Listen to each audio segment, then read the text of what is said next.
कुतो एक नृप ताके सुत चंद्रहास भयो, परियो विपति धाये लाई और पुर है। राजा को दीवान ताके सही घर आन भाल, आपने समान संग थे रस दूर है। भयो ब्रह्म भोज कोई ऐसोई संयोग बन्यो, आए वे कुमार जहाँ भी प्रण को सुर है। बोली उठे समय तेरी सुता को जो पति है, वो चाहे जानी सुने गयो लाज गुर है। हरे राम राम राम राम हरे हरे, हरे कृष्ण बोल भक्तवत्सल भगवान की जय। केरल जो प्रांत है, केरलाधिपति पूर्वम आसीत राजा सुधार्मिक है। वहाँ का राजा था बड़ा धार्मिक, इसलिए नाम ही रख दिया था सुधार्मिक। राजा का नाम ही था सुधार्मिक। राज्यं चकार मेधावी विधिवत पालयन्, तस्य पुत्रो भुवन मूल नक्षत्रे बहुभाग्यवान। उस सुधार्मिक राजा के एक सुंदर सा छोटा सा राजकुमार जन्मा, बड़ा ही विचक्षण प्रज्ञावान मेधावी था। मूल नक्षत्र में जो बालक पैदा होता वो बड़ा भाग्यशाली होता। तो राजा की दूसरे राजा से लड़ाई हुई और राजा जो है वो मारे गए। और राजा के जो भाई थी उसने बालक की रक्षा करी, उसको बालक को जैसे तैसे बचाया। और वहां से आते आते वो इधर आ गई, एमपी की तरफ आ गई। एमपी में जो मुरैना, भिंड, ग्वालियर, दतिया, ये जो कुछ जिले वगैरह हैं, इधर आ गई हो। और यहाँ जो राजा था,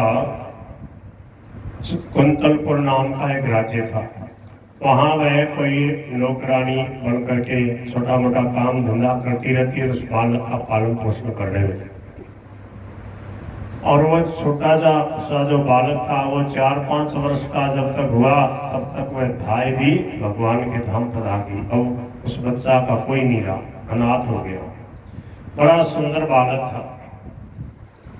माताओं बहनों को उसको देख करके लाड प्यार उमड़ता। कोई उसको स्नान करा देती थी, कोई कपड़े पहना देती, कोई खिला देती, कोई श्रृंगार कर देती। और वो छोटे छोटे बच्चों के साथ खेलते घूमता रहता। कहीं किसी के घर छोटे छोटे बच्चे खूब उसके दोस्त हो गए, कभी किसी के घर सो जाता, कभी किसी के घर, कभी ऐसे ही किसी के बरामदे में सो जाता। छोटा सा बच्चा था, उससे किसी को कोई भय था नहीं, कोई चिंता नहीं करते थे, खेलता रहता। और प्रभु की ऐसी कृपा कि वो होनहार बालक था, कीर्तन करता। उसको कीर्तन करना बड़ा पसंद आता। कहीं सत्संग वगैरह में जाता, देखता कि यहाँ कीर्तन होता है। चौमासा होता तो चौमासा में कथा कीर्तन होता ही आया है, पहले से ही होता आया। गांव गांव में कथा कीर्तन होते थे। स्वामी जी महाराज कहते थे पहले गांव गांव में कथा कीर्तन, शिव पुराण की कथा, भागवत की कथा, रामायण का पाठ वगैरह होता। अब तो कुछ कम हो गया। अब तो कहीं कहीं राम द्वारों वगैरह में कीर्तन रह गया। क्यों? गांव गांव में घर घर में अब कम हो गया। पहले राम द्वारों में वगैरह में, और ये जैसे बगीचा है, हाथी जी का बगीचा है, तो संतों के यहाँ तो कथा कीर्तन सत्संग अभी भी मैं समझता हूँ सावन भादों में 2 महीने कहीं न कहीं कुछ न कुछ छोटा मोटा कार्यक्रम चौमासा वगैरह होता ही रहता है। उस समय भी कुछ ऐसे ही भजन कीर्तन होते थे, तो वह कीर्तन में बैठ जाता बच्चा। अब उसने कई सुंदर सुंदर कीर्तन याद कर लिया। छोटे छोटे बच्चों की टोली बनाकर उनके साथ कीर्तन करता। 5 वर्ष का बालक था। देखो अब क्या हुआ कि वहाँ का कुंतलपुर का जो राज्य था, तो वहाँ पर एक जो वहाँ का जो राज्य था, राजा था, उसका एक मंत्री था, उसका नाम था धृष्टबुद्धि। वो बड़ा दुष्ट प्रकृति का था। उसके एक बेटा था, उसका नाम था मदन। वो मदन जो है वो बहुत अच्छा था। देखो कभी कभी ऐसा होता है ना कि माता पिता के संस्कार इतने बढ़िया नहीं, फिर भी बालक अच्छा निकल जाता है। और बालक जो है, माता पिता अच्छे होने पर भी बालक कई बार ठीक नहीं निकलते। ये भगवान की लीला ही है। कई तो बहुत प्रयास करने पर भी उनके बालक सत्संग भजन में नहीं लगते। कई लोग ऐसी शिकायत करते हैं घर गृहस्थी वाले, अरे महाराज मानने ही को नहीं कहा पता, अब नहीं मानने तो क्या करो, फिर वो भाई जी का भजन याद कर लो। कौन सो घर का प्राणी कयो न माने, मन मन खुशी मनाओ। घर का प्राणी कयो न माने, मन मन खुशी मनाओ। थार इन मंगल विधान में, थार इन मंगल विधान में, अरे मैं क्यों टांग अड़ाऊं मारा राजा। हरे न चायो न तो प्यारे गिरधर लाल, हरे न चायो। बोल कृष्ण कन्हैया लाल की। तो क्या है, ऐसे संतोष कर लेते तो सत्संग से सब युक्तियां आ जाती हैं, कैसे सुख शांति पूर्वक जीवन जिए। सबके सब हमारे अनुकूल हो जाए ऐसा कभी होता नहीं। हो सकता है, बहुत मुश्किल है। कोई बहू अनुकूल है, कोई नहीं है, कोई टाबर अनुकूल है, कोई नहीं है, तो क्या करोगे? संतोष करो, ध्यान से रखो, जैसे वो कहे वैसे कर दो। बोले हम तो नहीं मानेंगे, हम तो अलग होंगे, अलग हो जाओ, बढ़िया। इतना और थोड़ा समय मिलेगा, जितने कम रहे, जितने सगे संबंधी कम रहे, जितना उतना ही प्रपंच कम है। और ये बात कौन समझेगा? जिसके भगवान की लगन लगी है वो समझेगा, नहीं तो महाराज यह बात कौन समझना। तो एक घना सारा मोह ममता से ग्रसित होकर बहुत लंबा चौड़ा परिवार हो गया तो क्या हुआ। और सज्जन पुरुष एक ही बहुत, मूर्ख भला न 60। क्या याद है आपको? दो सज्जन तो एक ही भलो और मूर्ख भला न 60। 60,000 सगर के बेटा कोई न गंगा लाया, और कुल में एक भागीरथ जन्म्यो, भगीरथ जन्म्यो, सबने मुक्त कराया। बोलो गिरधर गोपाल की।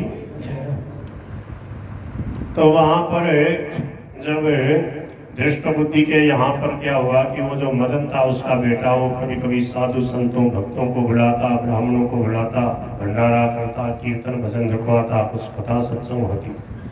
तो बेटे के प्रति उसका भाव था, मंत्री का तो मना नहीं करता, उसके तो मन में नहीं थी।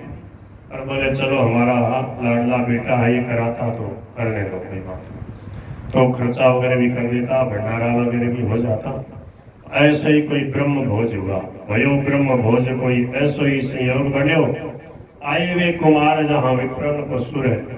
वेद पाठी जो ब्राह्मण थे, ऋषि, वो वेदों का गान कर रहे थे, पूजा पाठ हुई, कथा सत्संग हुई, और ब्राह्मणों ने जीवनवार हुई, जीव लिए। अब बैठे थे शांति से। तो वो जो राजा था, राजा का जो मंत्री धृष्टबुद्धि, वो पंडितों से बोले महाराज एक बात पूछनी मेरे को। बोले बोलो क्या बात पूछनी? घर गृहस्थी वाले क्या बात पूछेंगे बताओ? यही पूछा। बोले महाराज या मेरी छोरी है, इनको ब्याह कटे हो, इन्हें टापर, इसको पति कैसा मिलेगा?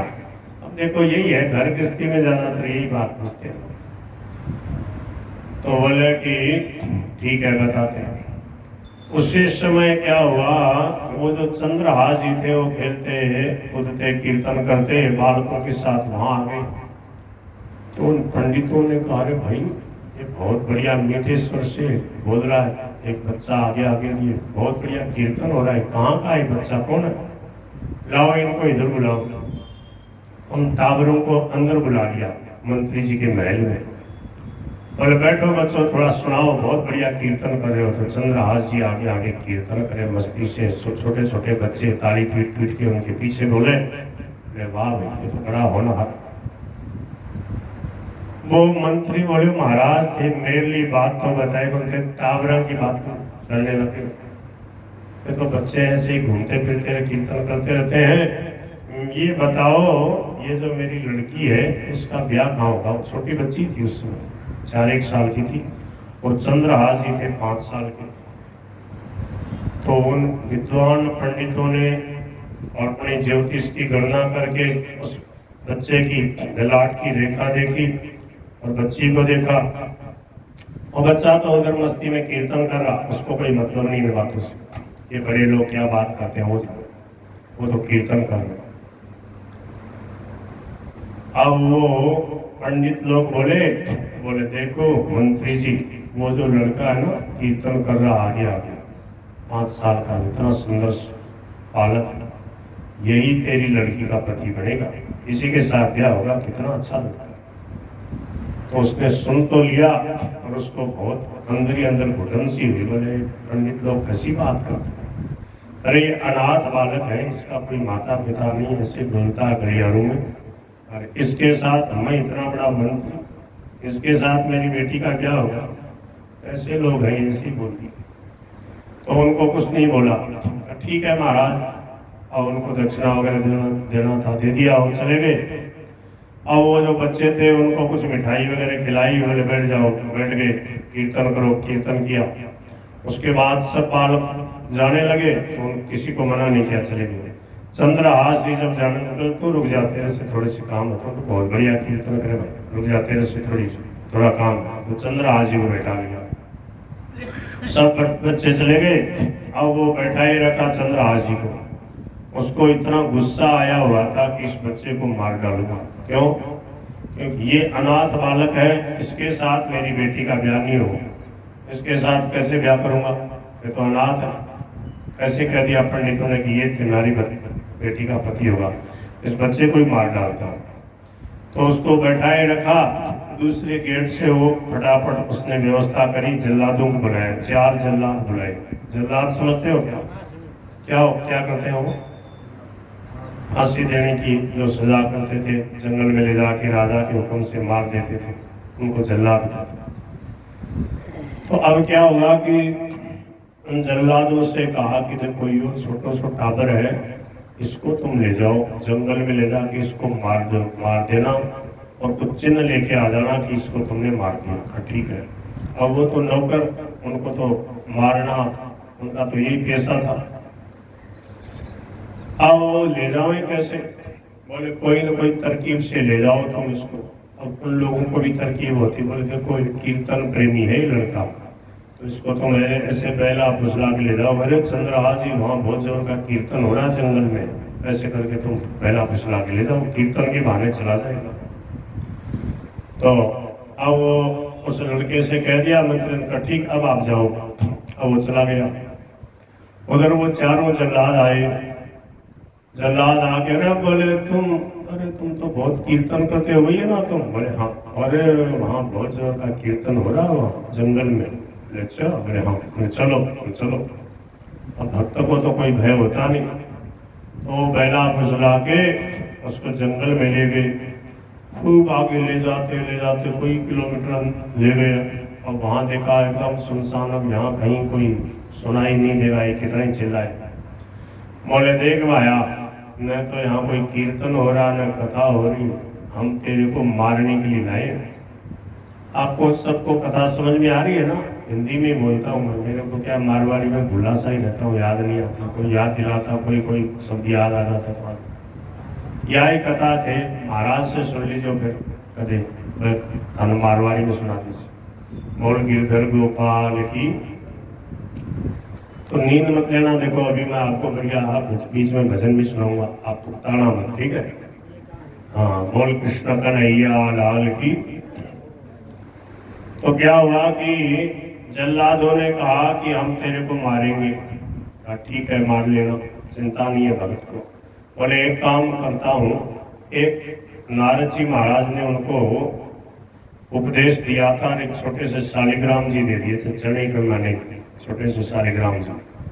बोले तो ये शालिग्राम जी है, इनकी सेवा किया कर। बोले मैं महाराज घटे सेवा करूं, कहाँ रखूंगा इनको? तो बोले कि इसको तो पानी पीवे तो इनको धो करके पानी पी लिया कर, और कुछ तेरे को मिले खाना हो तो उसको दिखा करके खा लिया कर। और फिर रखूंगा कहाँ, मेरे पास ना कोई चाबी है, ना कोई अलमारी है, ना कोई बैग है, ना झोला, कुछ नहीं। तो बोले तो इनको मुंह में ही रख लेना। तो जैसे छोटा टाबर मुंह में गोली रखता है ना, चूसता रहता है, ऐसे ही नारद जी ने विधि बता दी। और वो छोटा सा शालिग्राम जी उसको मुंडे में रखता, और जब पूजा करनी होती पूजा कर लेता। ठाकुर जी भी बड़े प्रेम से भगत के मुंडे में रहते हैं। बोलो शालिग्राम भगवान। अब क्या है कि वो मुंह में शालिग्राम जी को रखता। छोटा सा बच्चा होता है ना, कोई गोली वोली होती है ना, आज की गोली अंटा की बार देखो मुंह में रखा, जैसे छोटा सा था। और वो संत कहते हैं उनको ऐसा आनंद आता, ऐसा अमृत जैसा झरता शालिग्राम भगवान उनके मुंह में थे, तो मधुर मधुर मीठे मीठे लगते, चूसते रहते उनके। अब क्या है कि बहुत आनंद आता, प्रभु का कीर्तन करते रहते। बोले कि मैं शालिग्राम भगवान की सेवा पूजा कर लूं, उसके बाद में मैं भगवान का ध्यान में तन्मय होऊंगा, और मैं आपको इशारा करूंगा, उसी समय तुम मेरे को मार देना, चिंता नहीं है मरने की, कोई बात नहीं। तो अब वो बोले ठीक है कर ले। तो वहां पर सरोवर में जाके उसने स्नान वगैरह ठाकुर जी को कराया, कंदमूल फल जो भी पत्ते वगैरह मिले उनसे पूजा करी। शालिग्राम भगवान को सामने पत्ते पे रख करके उनका ध्यान किया, प्रभु का, नारायण भगवान श्री कृष्ण का। और ध्यान करते करते, नाम लेते लेते मगन हो गया, कीर्तन करते हरे राम राम राम हरे हरे, हरे कृष्ण कृष्ण कृष्ण हरे हरे। जब ध्यान में मग्न हो गया और ऐसा अनुभव होने लगा, आहा श्री कृष्ण मेरे सामने खड़े मुस्कुरा रहे हैं, मेरे पर कृपा की वर्षा कर रहे हैं, मेरे माथे पे हाथ रख रहे हैं, और आनंद विवल है, मैं उनके दर्शन कर रहा हूँ, मैं उनके चरणों में बैठा हूँ। ऐसी मृत्यु किसको मिलती है? बहुत बढ़िया। जीना मरना ये तो क्या है, इस शरीर का धर्म है। मैं तो सदा प्रभु का हूँ, आज शरीर चला जाए या वर्षों के बाद मुझे क्या चिंता, अजर अमर है आत्मा, मरसी सकल शरीर, शरीर मरते हैं। ऐसा उसको ज्ञान था नारद जी महाराज की कृपा से। नारद जी ने उसको मंत्र दिया था, उपदेश दिया था, नारद जी की कृपा हो गई थी। अब क्या हुआ कि जब ध्यान लग गया, भगवान के ध्यान में मगन हो गया, मुग्ध हो गया। अब वो बैठा था, बैठे बैठे और ऐसे इशारा किया, उसने आंख में नहीं खोल रहा, ऐसे इशारा किया, चला दो उसको, मैंने मार दो मेरे को, इशारा किया और कीर्तन कर रहा है। जल्लादों के मन में भी तो भगवान है, सबके मन में भगवान है। उन जल्लादों को बहुत लज्जा, बहुत पश्चाताप होने लगा अपने पापों को लेकर। राम हम कितने पापी हैं, कितना सुंदर सा बालक है, 5 वर्ष का बालक है, कितना सुंदर, और कितनी इसके हृदय में भक्ति है, प्रभु का नाम ले रहा है, और हम इसको मारने के लिए आए। राम राम, यही हमारा काम है क्या? इसको नहीं मारेंगे तो हम भूखे मर जाएंगे? नहीं नहीं। और वो कितना दुष्ट है मंत्री, इतने छोटे से बच्चे को क्यों मरवा रहा है? वो नालायक है, इसका क्या अपराध है? कोई अपराध नहीं, नहीं इसको हम नहीं मारेंगे। इसको अगर हमने मार दिया तो हमारे को फिर कितनी भयंकर नरक में और पीड़ा सहन करनी पड़ेगी। नहीं नहीं, इसको नहीं मारेंगे। सबके मन में दया आ गई और बोले बेटा तेरे को हम नहीं मारेंगे, तेरे को हम प्रणाम करते हैं, तेरी भक्ति को प्रणाम करते हैं, तेरे भगवान को हम प्रणाम करते हैं। आज हमारे भी नेत्र खुल गए। पर एक बात है कि उस मंत्री ने कह दिया है कि कोई न कोई चिन्ह लेके आना उसको मार कर। तो उन्होंने देखा ध्यान से उसके पूरे शरीर को, तो नीचे के जो नीचे पैर जो है, पैर के पास में 5 अंगुली होती है ना, 5 अंगुली, तो सबसे नीचे जो अंगुली है छोटी, उसके पास एक और अंगुली थी, छंगा था, समझ गए? 6 अंगुली थी, 21 या था, 21 या समझते हो? 20 या 21 या, अच्छा 21 या कोई ना कोई होगा। तो 21 अंगुली, सबके तो 20 होती है। देखो 5 और 5 10, नीचे पैरों की 5 5 10 अंगुली। हाँ, कहाँ पे? अच्छा ठीक है ठीक है। तो वो क्या है कि 21 आंगली वाला कोई कोई बड़ा सौभाग्यशाली होता है, भगत होता है, भाग्यवान होता है। पर उसके जो ये उंगली थी ना 21वीं उंगली, तो वो क्या है कि वो कुछ भाग्य हीनता का सूचक था, वो उतना ही अभाग्य था समझो, और वो कट गई तो समझो सब भाग्य उसके दुर्भाग्य जितने थे वो कट गए। तो उस उंगली को उन्होंने काट दिया। बोले ये उंगली मंत्री को दिखा देंगे, भाई ये चिन्ह लेके आए हैं, उसको मार दिया और वो चले गए। भगवान की कृपा ऐसी कि भगवान के ध्यान में तन्मय था तो रोया नहीं बच्चा। उंगली कट गई, उंगली को काट दिया उन्होंने, कोई पक्षी वगैरह उन्होंने ले रखी थी। और प्रभु के ध्यान में जब तन्मय हो जाता है तो फिर देह की सुख सुध नहीं रहती है, सुख दुख से ऊंचा उड़ जाता है। बहुत तन्मय होकर कीर्तन कर रहा, वो जल्लाद तो चले गए। अब जो जीव जंतु थे जंगल के वो आ गए, तो हिरण आ गए, खरगोश आ गए, तोता मैना चिड़ी कमेड़ी ऐसे छोटे छोटे सौम्य जो पशु पक्षी है वो आ गए। एक हिरणी आई और उसने उस उंगली को चाटा, खून जो बह रहा था वो खून बिल्कुल रुक गया। हिरणी के जीवा में कुछ ऐसी करामात होती है, वो चाटती है तो खून रुक जाता है। अभी नई बात आप सुनो। तो जैसे ही उसने चाटा तो उसका खून बंद हो गया और उसकी पीड़ा शांत हो गई। समझो उसके लाल में कुछ ऐसी करामात होती है हिरणी के कि वो उसने चाटा तो ठीक हो गया, बिल्कुल उसकी पीड़ा शांत हो गई। और वो घाव जो था थोड़ा बहुत पता लग रहा है, परंतु रक्त बहना बंद हो गया और पीड़ा मिट गई। भगवान का नाम ले ही रहा था। अब क्या है कि एक ऐसा पक्षी जिसने उसके ऊपर छाया कर ली, बड़े बहुत सुंदर सुंदर मोर वगैरह आ गए और वो सब बैठे उसको घेर के, बच्चा बैठा है कीर्तन कर रहा है, छोटा सा बच्चा है, सबको प्यारा लगा। इधर क्या हुआ कि एक चंदनपुर नाम की रियासत, चंदनपुर के जो राजा थे उनके कोई बेटा नहीं था। उन्होंने ऋषि मुनियों से अनुष्ठान कराया। उन्होंने कहा राजन तुम्हारे इस रानी के गर्भ से तो बेटा नहीं होगा, तुम्हें एक बेटा मिलेगा, बहुत सुंदर एक बालक मिलेगा, वही तुम्हारे राज्य का उत्तराधिकारी होगा, उसको तुम युवराज बनाना। तुम अब जो है आज तुम्हारा ये अनुष्ठान संपन्न हुआ, अब तुम घोड़े पे बैठ के जाओ, वो लड़का तुम्हें जंगल में मिलेगा, ऐसा हमारा ज्योतिष का ज्ञान कहता है। ठीक है। अब वो जो राजा था वो घोड़े पे चढ़ के चला तो देखा कि बहुत सारे जंगल के जो है छोटे छोटे सौम्य पशु पक्षी जो है हिरण खरगोश आदि है, और एक ऐसे पक्षी ने छाया कर रखी उस बालक के ऊपर कि वो पक्षी जब छाया करता किसी के ऊपर तो समझो चक्रवर्ती सम्राट होता, बड़ा राजा बनता। अरे बड़े ये तो बड़े शुभ लक्षणों वाला बालक है, देखो कितना सुंदर सौम्य बालक है, पेड़ के नीचे बैठा है।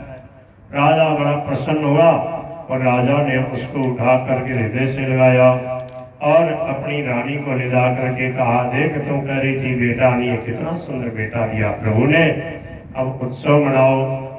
अब महाराज उसका बड़ा जोर का उत्सव मनाया। जैसे बेटा होता है तो उत्सव मनाते हैं, वैसे उत्सव मनाया। स्वामी जी महाराज कहते थे जब कोई बालक का जन्म उत्सव वगैरह मनाना हो तो क्या करो, सुंदर ठाकुर जी को सजाओ, लड्डू गोपाल को सजाओ, भगवान को सजाओ और राम कृष्ण के बधाई के पद गाओ। तो बोले कि बहुत बढ़िया उत्सव हो जाएगा, बालक के संस्कार अच्छे होंगे। तो अब वो महाराज मगन होकर के और कहा कि भाई बधाई गाओ, मेरे यहाँ लाला आया है। तो वहाँ के जो लोग थे वो बधाई गाने लगे, बोल गिरधर गोपाल की।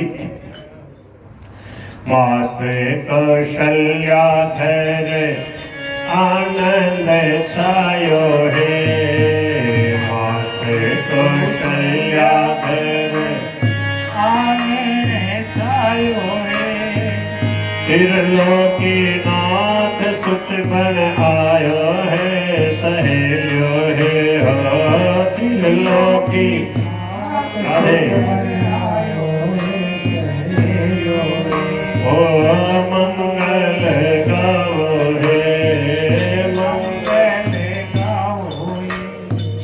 ऊंची तो चढ़ डागरिए थाल